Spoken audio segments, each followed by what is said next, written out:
Hello दोस्तों, postpartum period haemorrhage के बारे में पढ़िए आज कि क्या होता है। पोस्टपार्टम का मतलब होता है कि आफ्टर डिलीवरी फर्स्ट 6 वीक के होते हैं उसे ही बोलते हैं पोस्टपार्टम। हेमरेज का मतलब होता है एक्सेसिव ब्लीडिंग होना। अगर किसी फीमेल में पोस्टपार्टम पीरियड के टाइम पोस्टपार्टम पीरियड के टाइम एक्सेसिव मात्रा में ब्लीडिंग हो रहा है तो उसे हम पोस्टपार्टम हेमरेज बोलते हैं। अगर डिफिनेशन अगर इसे बताए तो इसका क्या होता है, तो PPH is excessive bleeding after child birth. किसी फीमेल में आफ्टर डिलीवरी के बाद मतलब आफ्टर चाइल्ड बर्थ के बाद एक्सेसिव मात्रा में अगर ब्लड लॉस हो रहा है तो उसे हम पोस्टपार्टम हेमरेज करते हैं। इसका भी एक अमाउंट होता है, कितने मात्रा में। इसमें ना फीमेल का डेथ भी हो सकता है, बहुत डेंजरस होता है postpartum haemorrhage.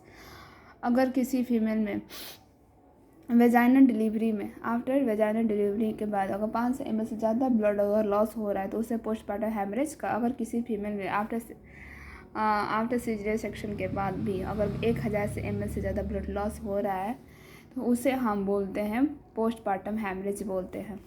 Classification of postpartum haemorrhage क्या होता है। Primary postpartum haemorrhage, secondary postpartum haemorrhage होता है। दो टाइप का होता है। Post PPH occur within 24 hours of delivery 24 hours of delivery delivery के बाद विद इन 24 आवर्स के अंदर अगर एक्सेसिव मात्रा में ब्लीडिंग हो रहा है तो उसे हम प्राइमरी पोस्टपार्टम। इसका most common cause of primary PPH होता है एटोनिक यूट्रस होता है। एटोनिक यूट्रस क्या होता है। यूट्रस की जो मसल स्टोन क्या होती है, डिक्रीज हो जाती है, प्रॉपरली ना कॉन्ट्रैक्ट नहीं करती है, कंटिन्यू ब्लीडिंग होता रहता है यूट्रस के अंदर। जब यूट्रस अगर कॉन्ट्रैक्ट नहीं कर पाएगा तो जो यूट्रस के अंदर ब्लड वेसल्स होता है वो कॉन्स्ट्रिक्ट हो जाता है और ये ब्लीडिंग स्टॉप हो जाती है। यूट्रस के प्रॉपरली अगर यूट्रस प्रॉपरली कॉन्ट्रैक्ट नहीं कर पा रहे थे इसीलिए कंटिन्यू ब्लीडिंग होती रहती है, उसे ही एटोनिक यूट्रस बोलते हैं। सेकेंडरी पीपीएच किसे बोलते हैं। सेकेंडरी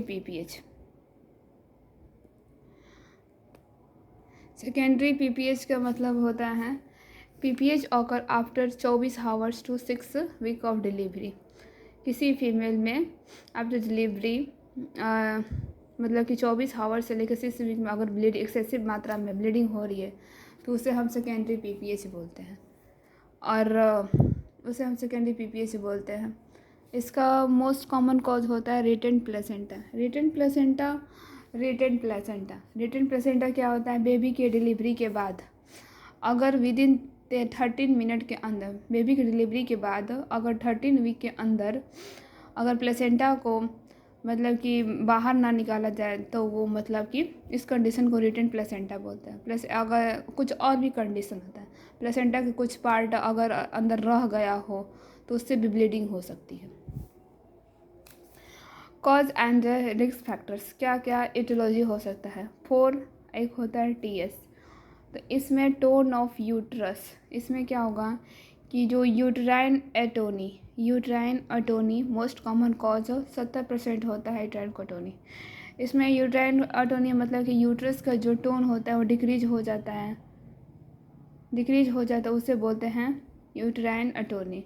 टिश्यू क्या होता है रिटेन प्लेसेंटा, वही बेबी के डिलीवर के बाद अगर प्लेसेंटा 30 मिनट में बाहर नहीं निकाला जाए तो ब्लीडिंग होती रहती है, तो वही है retained placenta. Second most common cause होता है ट्रामा, जेनाइटल ट्रैक और लैक्टेशियन जैसे कि ट्रामा की वजह से भी हो सकता है। जैसे कि ड्यूरिंग प्रेगनेंसी फीमेल के वेजाइना में या फीमेल के पेनिस रीजन में इंजरी या टीयरिंग या लैक्टेशन तो भी एक्सेसिव ब्लीडिंग देखने को मिलता है। Trauma genital.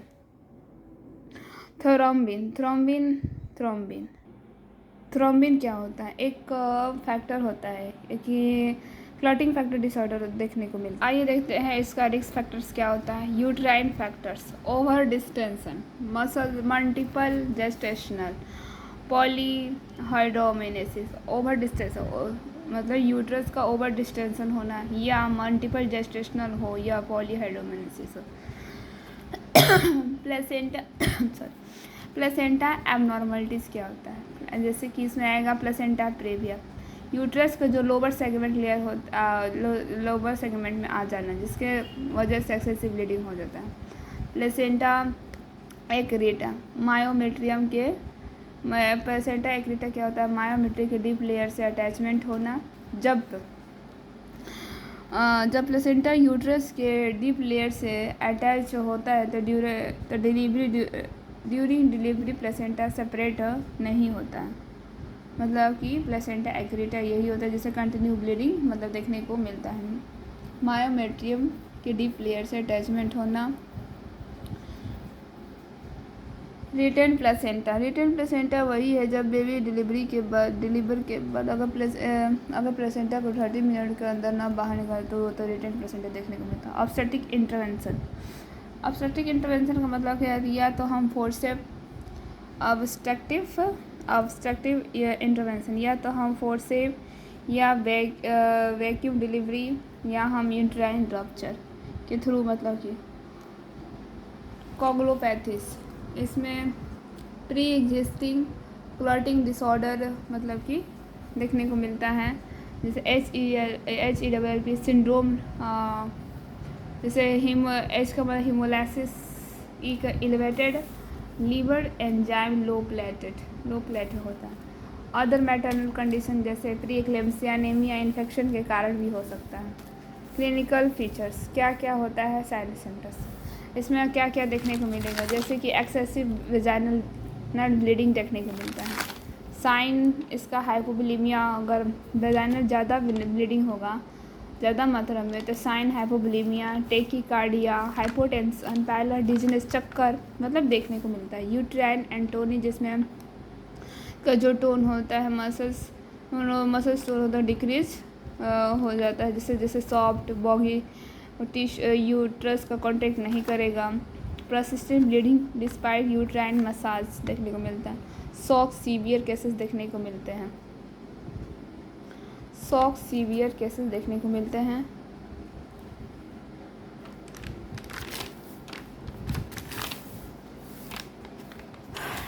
Clinical features assessment क्या है? इसमें ना डायग्नोस्टिक अगर करेंगे तो हम क्लिनिकल असेसमेंट करेंगे। पहले क्या करेंगे? ब्लड लॉस का मेजरमेंट करेंगे। उसके बाद वाइटल साइन देखें, मतलब कि फीमेल का वाइटल साइन चेक करेंगे, जैसे बीपी हो गया, हार्ट रेट हो गया, रिस्पायरेशन हो गया, यूट्राइन टोन मतलब कि यूट्रस का कॉन्ट्रैक्ट हो रहा है कि नहीं। लेबोरेटरी टेस्ट मतलब complete blood count, CBC, RBS patient, ये सब मतलब कि चेक करेंगे इसका।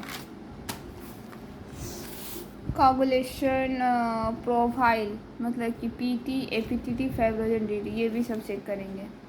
Blood type and cross match मतलब ब्लड देखेंगे एंड क्रॉस मैच देखेंगे, मतलब फीमेल का अगर ब्लड लॉस हो जाता है तो वो भी अगर ब्लड ज़्यादा चढ़ाना पड़ गया मतलब तो उसके लिए ब्लड टाइप क्रॉस मैच देखेंगे। Ultrasound to check for the retained placenta और यूट्राइन रप्चर, अल्ट्रासाउंड के थ्रू मतलब रिटेन प्लेसेंटा मतलब कि वो देखेंगे और यूट्राइन रप्चर हुआ है कि नहीं ये सब देखेंगे। Management immediate resection ABCDE approach.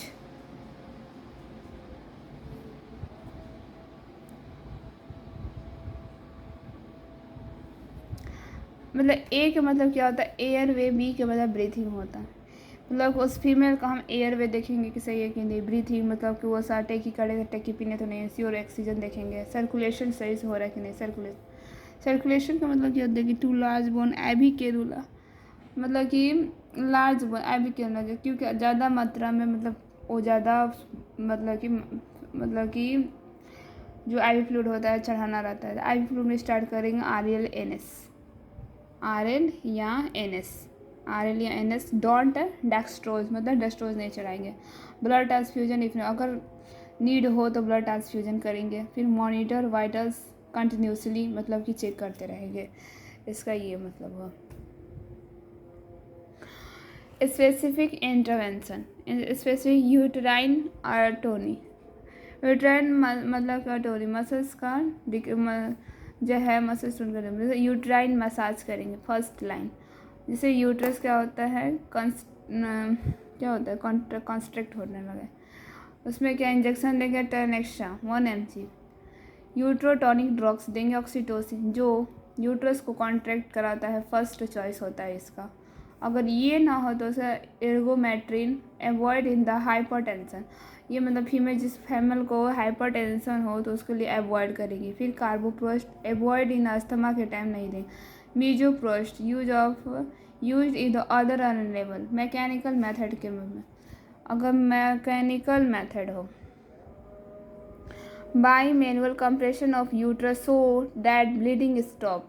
By manual, एक हैंड एब्डोमेन के ऊपर, फिर एक हैंड जो वेजाइना के साइड में द यूट्रस में मतलब कि करेंगे, जिससे retained placenta so stop the bleeding. Retained placenta, manual removal of retained placenta, अगर रिटेन प्लेसेंटा हो तो मैनुअल रिमूवल रिटेन प्लेसेंटा मतलब मैं कर देंगे। और या तो अगर curettage and evacuation under the ultrasound of guidance के थ्रू, क्यूरेटेज या इवैक्यूलेशन एक प्रोसीजर होता है जो अल्ट्रासाउंड गार्डियंस के थ्रू। ट्रामा या रिलेटेड ब्लीडिंग, जैसे कि surgical repair of the laceration uterine rupture, genital tract में ट्रामा हो गया या सर्जिकल रिपेयर करेंगे, या यूट्रस को सूचरी करेंगे। अगर यूट्राइन ऑफ द यूट्रस को सूचरिंग करेंगे मतलब सर्जिकल रिपेयर करेंगे। Trauma and related bleeding, surgical repair करेंगे।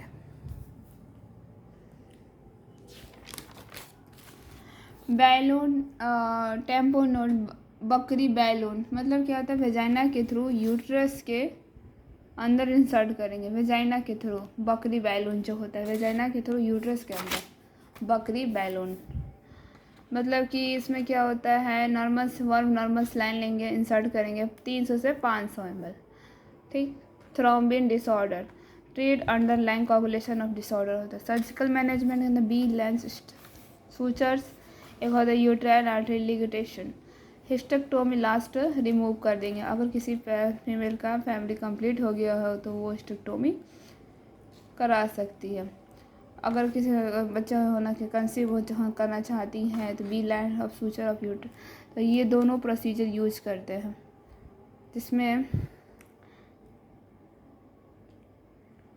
इसमें बी लेंस सूचर में यूट्रस को सूचरिंग कर देते हैं और यूट्राइन आर्टरी लिगेटेशन में को ब्लॉक कर देते हैं। कॉम्प्लिकेशन क्या क्या हो सकता है? कॉम्प्लिकेशन में हाइपोवोलेमिक शक हो सकता है, मल्टीपल ऑर्गन फेलियर भी हो सकता है, Sheehan syndrome, pituitary necrosis, DIC disseminated intravascular coagulation, anaemia requiring blood transfusion, maternal death, complete postpartum haemorrhage. अगर कहीं प्रॉब्लम हो तो आप लोग बता सकते हैं।